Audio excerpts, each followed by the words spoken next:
Bom dia, boa tarde, boa noite, buongiorno, buonasera, dzień dobry, dobry wieczór, dobry wieczór, I kak działa, and good morning, good afternoon, good evening, good night, wherever you may be, Jay Slater case. And we continue with the multi-part series of Saturday, Sunday, Monday. We're still on Saturday, of course. We are plodding through what exactly was going on the Saturday, the Sunday, and the Monday, leading up to the discovery of Jay Slater's body, apparently, somewhere along that ravine, who knows exactly where. Um, and I'm focusing a little bit more on the when of Saturday and the where of Saturday. Now, chosen background of the day is this shot that I think brings it home to the viewer most decidedly and very clearly what a lot of the vegetation and the kind of terrain is like there when you're on those lower parts, those lower areas of the ravine.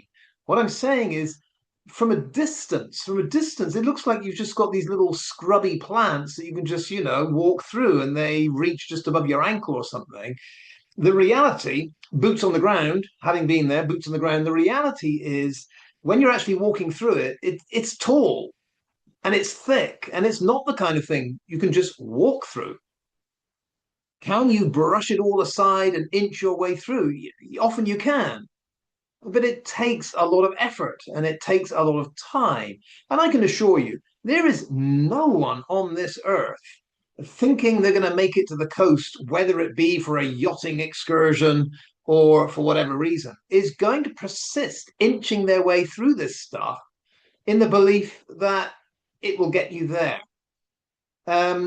Chris Pennington himself has alluded to this, saying at one point in his, I think it's his make believe, expedition down through the V notch and all that, when he started saying, well, could I have got through it all? Yes, with a machete, maybe. Well, obviously, Jay didn't have a machete. I didn't have a machete when I was there. But I would add this: the total energy expended using a machete to get through this would be so great that as you look ahead to how much of this is in front of you, you would still say no way. You'd still say no way. I mean, in a nutshell, having been there in person, I think most people, when they see it, when they see that ravine from the road, they look at it and think, oh my God, who would turn off this road and try to walk through that destination unknown somewhere beyond this V notch thing? And the answer is no one. I can assure you, when you go there in person, you look down there and you think, no, your initial slope down off the road is steep. You look at it and think, well, there's a 50-50 chance I'm going to topple over and break my neck just going down the first 10 yards or so. So again, I repeat, the first reaction when you look down there in person is no, no, not even going to try to go down there. So for people to bamboozle you with this, oh yeah, well, he could have on his Apple Maps seen yachting excursions and thought that's no. You start going through this stuff and you think, no, I'm going to turn back, going to turn back. But before we get on to the details of that, I do want to focus on the whole when scenario because we haven't quite finished with that. Um, and I'm thinking about when exactly did El Slugtardo and Pumpkin alert the Guardia Civil to the fact that the Guardia Civil would have to, a little bit of arm twisting going on here, would have to send in choppers. Otherwise, those British lads with medals aplenty from God knows where would embarrass the Guardia Civil, the whole nation of Spain, the government of Spain. Yeah.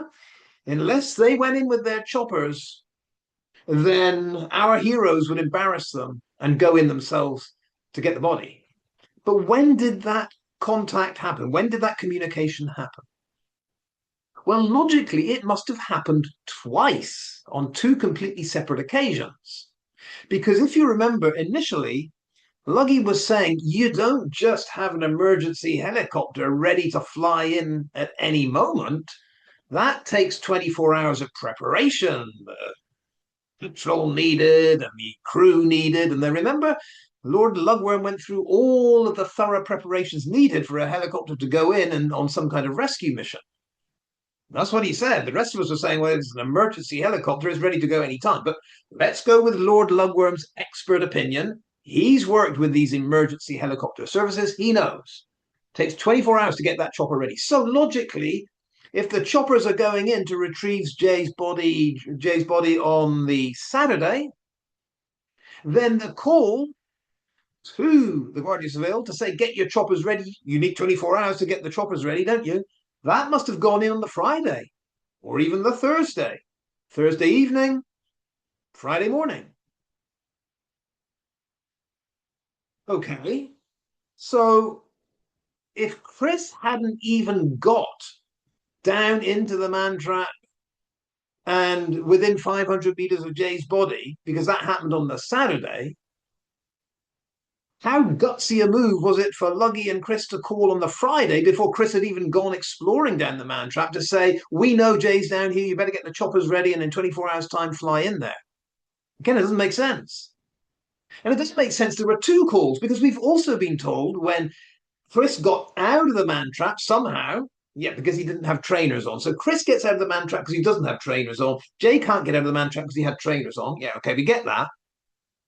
Chris gets out of the mantrap, says to Luggy, I'm okay, I'm fine. And then Luggy and Chris both say, now, let's call the Guardia Civil and tell them to get the choppers in because Jay's body is down there. That must be the second time they call. So they've called on the Thursday or Friday and they repeat that call on the Saturday. How does that call go? Hey, this is Fairy from Fishguard again. I'm just calling 24 hours later to say, yet again, you'd better get your choppers in there. Otherwise, we're going to embarrass you tomorrow or sometime or maybe never. There must have been two calls. And yet, why was there no response? Why do we see from El Slugtardo? Why do we see from Chris Pennington no response? Nothing on their phone that says Guardia Civil call them back, no text message, nothing. Nothing. There is no communication that ever happened between the Guardia Civil and Chris and or Luggy that has ever been put out there as evidence. Just never has. We've never seen anything. So here's another question about where. Where exactly did Chris go on that Saturday? Now, my theory is Chris Pennington only went down off the hiking trail and down towards what he calls the mantrap and the V-notch. He only went there once, and it was that Saturday before Jay's body was found. I don't believe he ever went anywhere near the mantrap and the V-notch and anywhere deep into that ravine before then. Why do I say that? It's because Chris himself said that when he was on that Saturday mission, yeah, to find Jay's body, that it was a recce. That's what he calls it, a recce. Now, a recce is like, your first scouting expedition to find out what's there. You intend to go back later for the actual expedition and the mission, but the recce is just to get the feel of the landscape, get to have a look around, get familiar with things before you do the actual campaign, if you like. That's a recce. But just to repeat you of Chris's words, he says, I actually got stuck on Saturday, exhausted from the heat, extremely tired, could not make my way through the ravine, so we couldn't finish our recce the way we would have liked. I had to make my way back up to the track. So even that Saturday, great push for Chris to find the body was a recce, in his own words. I think he's right in those words. I think it was a recce. It was his one and only push beyond the end of that track. And nothing else ever happened. No other exploration of that ravine ever happened.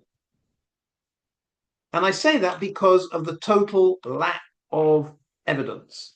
Nothing has been produced to show Chris was ever down there. We have a few Videos that could be anywhere. They could be 20 feet beyond the end of that track. But we have very little, we have nothing that shows Chris minute by minute going down that ravine. Nothing. We have some random shots with his Deliveroo pack on as he's kind of coming down. What the hell's that all about? Where are you? What are you trying to prove there? We have him falling over on his backside. We have him gasping for air and Adrian bringing him water. But where is the footage that shows us Chris, minute by minute, plodding down that ravine? He called it a recce. I believe it's a recce. There's no video evidence of him going down anywhere very far down that ravine. And remember, Luggy said he had a marker on him. Luggy was tracking him all the way, every time, day after day. Luggy was tracking him, could see the marker on his map. And in fact, Luggy did show us when he was tracking Chris one time. Yep, one time we saw Luggy tracking Chris. And when was that?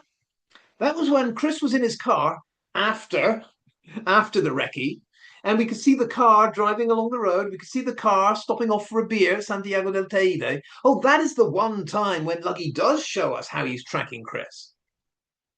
But I haven't seen any one time, have you? Correct me if I'm wrong, where you see Luggy's tracker of Chris going down the ravine, going through the mantrap, going through the V-notch, going towards the gates of hell, and then stop. Where's Luggy tracking Chris there and then? Doesn't exist. Doesn't exist, I would suggest, for a very good reason. Chris never went there. Luggy had nothing to track. And when we talk about the where all this happened on the Saturday, I've said this before and I'll say it again. The problem with Chris saying that he went down through the mantrap and came back, and he went down as far as the V-notch and came back, the problem with all that is I've been not through. I don't know where the mantrap is. Let me just put that out there. I don't know where this mantrap is. If you ask Chris or Luggy or anyone to say, where is the boundary? Where does this mantrap begin? After what point do you step forward beyond and you can't come back if you're wearing trainers? Where is that point? Is it RP1, RP2, OB1, Obi-Wan Kenobi? Whatever. What are these silly little letter references that they give these little points? What is RP2, for Christ's sake? Is that a random bush that Chris says, I'm at RP2? All right. Oh, you made it to RP2. RP2, mission complete. What is RP2? Even Adrian didn't know. He got confused. He said, well, I think the first one was RP. Adrian was like, I don't know what these things mean. They're little toy soldiers, boy soldiers, making stuff up. Yeah. Yeah, made it to Obi-Wan Kenobi. Yeah, Fishguard calling, Fishguard calling. Mission complete. Mission accomplished here. Where are you? By a bush that I just called OB1. All right, that's good. Fantastic. Put your tracker on. Put your tracker on. We don't want to show people where you are. It's all bullshit. It's all nonsense. It's all fabricated. And I say that because Chris Pennington is the wrong shape. He can't do this. I've said it before. He's completely the wrong shape. And I don't want to get personal about it, but I will. I mean, he's got this enormous pumpkin head. The energy expended in getting that enormous pumpkin head weight, that burden that's placed on his neck and shoulders, 10 yards, 20 yards, 30 yards through this terrain is so enormous. That pumpkin head just can't it just can't keep bobbing up and down all the way down to the yachting excursion. It just can't do it. He's the wrong build. We saw him puffing away on God knows how many ciggies. We saw him drinking his way into a stupor every night when he was doing his lives. Oh, yeah, sure, he did a mountain of videos of him in the gym afterwards, but at the time he was in the worst shape. He's the complete opposite to a mountain goat. He couldn't get through this terrain. I can't explain it any better than some people. Sometimes you look at someone, that kid at school that was carrying a little bit extra weight, a little chubby kid. Little chubby kid says, yeah, I've run the 400 meters in under 58 seconds. And you're like, well, hang on a second. The school record is 59 seconds. And that was that, thin middle distance runner last year that did it. This little chubby kid's, yeah, I did it in 58 seconds. No, you didn't. I know it, not because I've got a timer and I've seen you run. It's because I'm looking at you. I know you didn't. You can't. It's not possible. Same with Chris Pennington. As soon as I saw that ravine, When I was there, boots on the ground, I saw it. And I was thinking of Pennington Chef. Like, no, you can't. You can't go down there, and you can't just turn around easily and come back. It's not your terrain. You know, if DTR looks the right kind of build, you know, if Chris Pennington looked like he was some kind of fell runner, I don't know if you know what fell running is. If he looked like he was some kind of fell runner, maybe. Chris Pennington doesn't look like the kind of guy that did cross country and came home ahead of the rest. He's not. He's not that guy. He never went down there. It's because he couldn't. It's physically too difficult for him. Absolutely. End of. I'm not going to entertain any more of that idea. It's nonsense. I'll say it one more time. You look at some people, you say, all right, so that's you. You claim to have gone down there and back. No, no, no. So there's no man trap. It doesn't exist. The whole man trap thing was created to make people think that the only thing that could have happened to Jay was he got in there, he got stuck, and then he fell over and died. Because there's no man trap, okay, what Chris says is true to the extent that it's shaped like an amphitheater. So as you're going down the ravine, yeah, you're going into this kind of narrowing effect. And what is true is as you go forward and as you go down, you know it's going to be harder to turn around and go up. But everyone knows that. You know, everyone knows that going uphill is harder than going downhill. You know that. But with every step, when you go down, you think, hell, if I need to turn back here, I better make sure I've got enough juice to get back. I've got enough energy to get back. Everyone knows that. It's a mental calculation you're always making. But there's no man trap. There's no point where you think, oh my God, I've gone one step too far. Now I can't get back. Whereas if I'd stopped a yard back there, I could have gotten back. There is no man trap. It just gets progressively more difficult, but never impossible to turn back. Remember, Jay didn't have to turn back. Worst case scenario, he just stopped where he is. Just stop. Look for any hiker in the distance. Wave your arms. Shout loudly. It reverberates, it echoes. 101 options other than just saying, listen, I'm not going to make it. There is no man trap. There's no V notch either. There's no V notch. What the hell's a V notch? When you're in the ravine and you're looking towards the horizon, of course it looks like the right-hand slope comes down and meets the left-hand slope. Of course it looks like that. But as you go along the upper ridge or the lowest point down the ravine, those two sides don't actually meet in a V like that. The V is always beyond because it's like the horizon. You're always looking forward. And as you look forward, you can always see where the right side looks like it meets the left side, but it never actually does in a perfect V. You're always in this underground area that's going through the V. So it's an almost V. It goes down and then it kind of flattens out a bit at the bottom where you're walking along. It's a bit like saying the horizon. The horizon doesn't exist. It's just an optical illusion. When you look out and you see the land and you see the sky, the horizon is where they meet. Well, okay, if the horizon is where the land and the sky meet, or the sea and the sky meet, go show me where the horizon is. Go show me the point where the horizon is. Well, and behold, you go towards the horizon, you never find it because it keeps going beyond you. Same with this V notch thing. As you walk along this ravine, the V just goes further and further away. You never get to a V notch. This is what tells me Chris Pennington never went down there because it's only at the top of the road and the end of the track and just a few meters beyond there that you see it. You think, oh, there's a V notch. That's where the two sides of the ravine actually meet. Boom, back there. No, they don't actually meet. There's always that flattened gap between them. There is no V notch. There's no such thing. There's no gates of hell either. Let's just go through that. There's no gates of hell. Chris said the gates of hell is the point at which once you go past, you cannot turn around and come back. That's why it's called the gates of hell. He said the locals call it the gates of hell. Well, I didn't hear any local call it the gates of hell, but let's go with that. The locals call it the gates of hell because once you're beyond a certain point, you can't turn back. I don't know. That to me is incentive for that's a big incentive for me to go back there and just see if I can plod my way down through the gates of hell, turn around and come back and buy the t-shirt and show the whole world where it says I survived the gates of hell. This old fart went through the gates of hell and survived. I came back. There's no such thing as the gates of hell. Cipriano Martin and his lads went on the left-hand side, like I tried to do all the way on the upper ridge. You can go a long, long way down there. If you want to avoid the gates of hell, you go right to the very end, and then you make your descent Juan Lopez Beach through the Boulder Alley.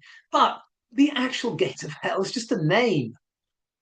As long as you keep repeating the man trap, the V notch, and the gates of hell, you're going to get a certain number of people say, "Oh my God, Jay was never going to get out of there."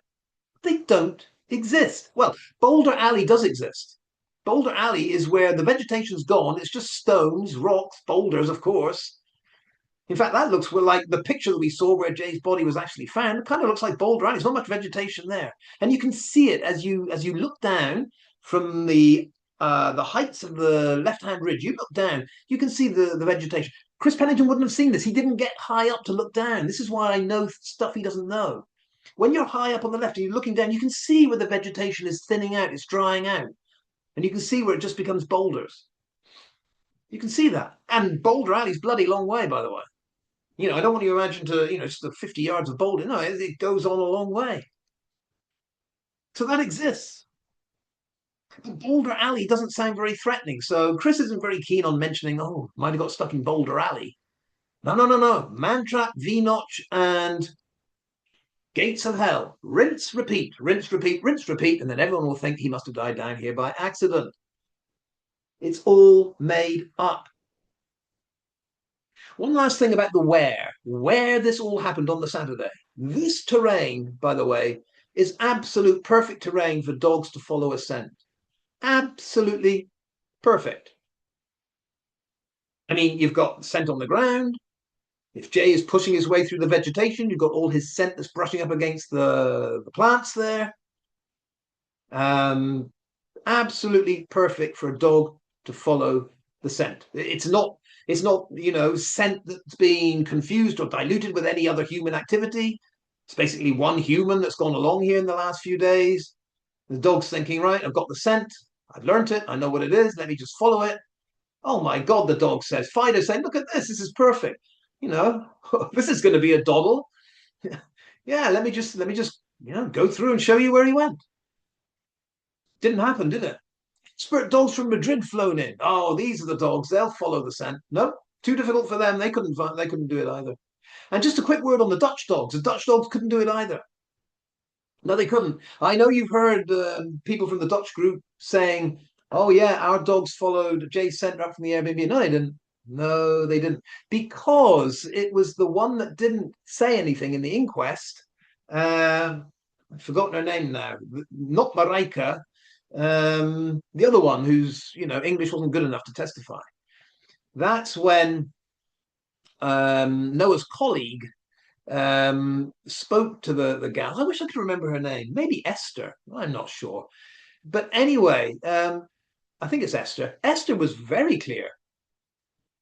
Esther said the first point they took the Dutch dogs to was the head of the ravine off the road where the last phone ping was. That was the first place.